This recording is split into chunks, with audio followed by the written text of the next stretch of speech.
जय भोलेनाथ की दोस्तों। महाकुंभ की चर्चा पूरे भारत देश में आज जगह जगह चर्चाएं हो रही हैं कि महाकुंभ महाकुंभ और ये महाकुंभ प्रयागराज में मनाया जा रहा है, जिसकी पूरे भारत देश में चर्चा जोरों पर है और हमारी सरकारें भी इसमें विशेष योगदान कर रही हैं।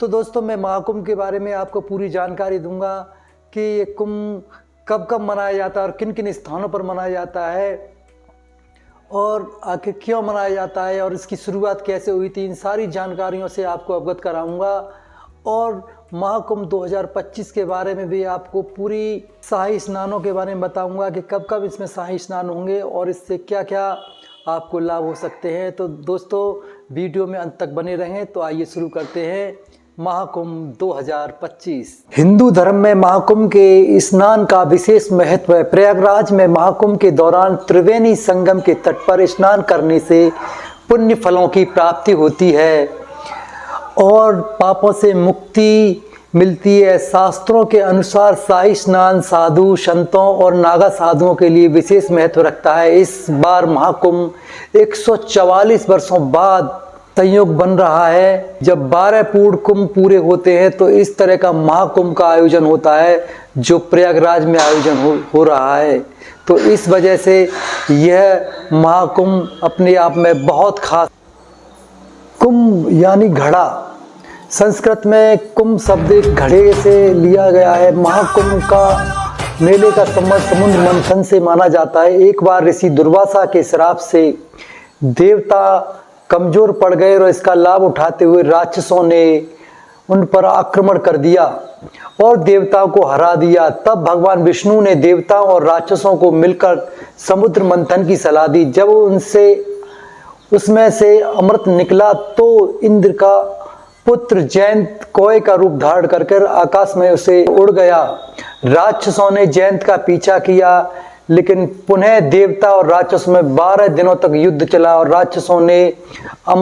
अंत में राक्षसों ने अमृत प्राप्त कर लिया। तब भगवान विष्णु ने मोहिनी अवतार लिया था। तो इस युद्ध के कारण अमृत घड़े से जहां जहां अमृत की बूंदें गिरी वह स्थान पवित्र बन गए, जिसमें हरिद्वार, उज्जैन, प्रयागराज, नासिक इन चारों स्थानों पर महाकुंभ मेले का आयोजन किया जाता है और यहाँ पर विशेष श्रद्धालु यहाँ पूजा पाठ और शाही स्नान करने के लिए आते हैं। कुंभ के शाही स्नानों के बारे में यह मान्यता है कि यहाँ जो भी साधु संत और श्रद्धालु यहाँ शाही स्नान करता है तो उसके सारे पाप धुल जाते हैं और उसे मोक्ष की प्राप्ति होती है और वो अपने जीवन को सफल बना सकता है। तो इस तरह की मान्यता हैं। इसमें के होते हैं कुंभ 4 प्रकार के होते हैं, जिसमें एक होता है अर्धकुंभ, पूर्ण कुंभ, महाकुंभ और महाकुंभ। इनमें कुंभ का आयोजन हर 4 साल में एक बार होता है। अर्धकुंभ का आयोजन 6 साल में एक बार, पूर्ण कुंभ का आयोजन 12 साल में एक बार और महाकुंभ का आयोजन 144 वर्षों में एक बार होता है। तो अभी जो महाकुंभ आ रहा है, इस बार प्रयागराज में महाकुंभ का जो आयोजन हो रहा है, ये 144 वर्षों में एक बार होता है और इसके पीछे वैज्ञानिक आधार भी है। पूर्ण कुंभ 12 साल में इसलिए एक बार होता है क्योंकि जुपिटर यानी बृहस्पति ग्रह को सूर्य का एक चक्कर लगाने में लगभग 12 वर्ष लगते हैं। लेकिन जब 12 पूर्ण कुंभ 144 वर्षों में पूरे होते हैं तो इस योग पर महाकुंभ का आयोजन होता है और इस बार भी प्रयागराज में यही महाकुंभ हो रहा है। प्रयागराज को त्रिवेणी भी कहते हैं क्योंकि यहाँ गंगा, यमुना और सरस्वती नदी का संगम है। सरस्वती नदी को लेकर मान्यता है कि ये अब भी धरातल के नीचे बह रही है और इस त्रिवेणी में महाकुंभ के दौरान डुबकी लगाकर स्नान करना सबसे पवित्र माना जाता है और कहते हैं कि इससे मोक्ष की प्राप्ति होती है और इंसान के सारे पाप धुल जाते हैं। बहुत सारे लोग ये भी पूछते हैं कि महाकुंभ में पहला शाही स्नान नागा साधुओं द्वारा ही क्यों किया जाता है। तो इसका कारण यह है कि ऐसा उन्हें सम्मान देने के लिए किया जाता है। जब गुरु आदि शंकराचार्य ने नागा साधुओं की एक टोली बनाई तब उनका उद्देश्य सनातन धर्म की रक्षा करना था।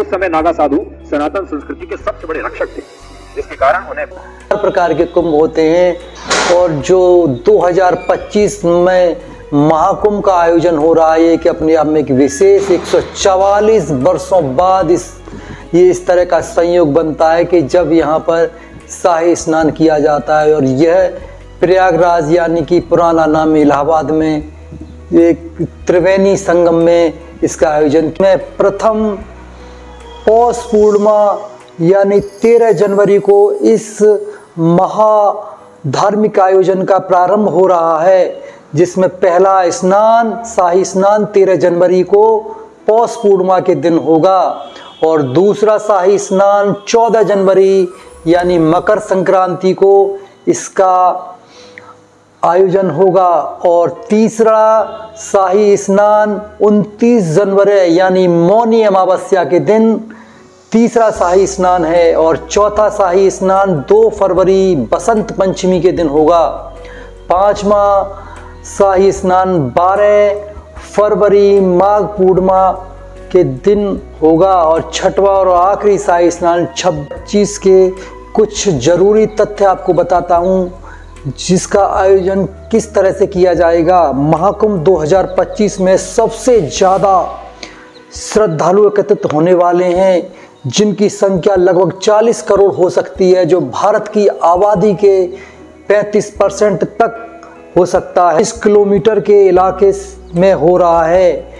यहाँ एक विशेष टेंट सुविधाएं दी जा रही हैं, टेंट सिटी बनाई जा रही है जिसमें लगभग 10 लाख लोगों को ठहरने की सुविधाएं बनाई जा रही हैं, जो दुनिया की सबसे ज़्यादा बड़ी अस्थाई आवासीय संरचना होगी। मेले में कुछ देशों की जनसंख्या से ज़्यादा यहाँ फोर्स की सुविधा की जा रही है। यहाँ लगभग 125 लाख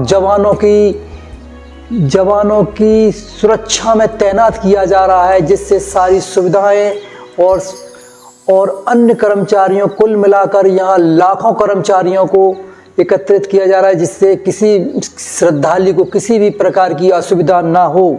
45 दिन चलेगा, जिसमें 6 शाही स्नान होंगे। आप इन्हीं शाही स्नानों पर किसी भी शाही स्नान में जाकर आप अपनी आस्था की डुबकी लगाकर अपने जीवन को धन्य बना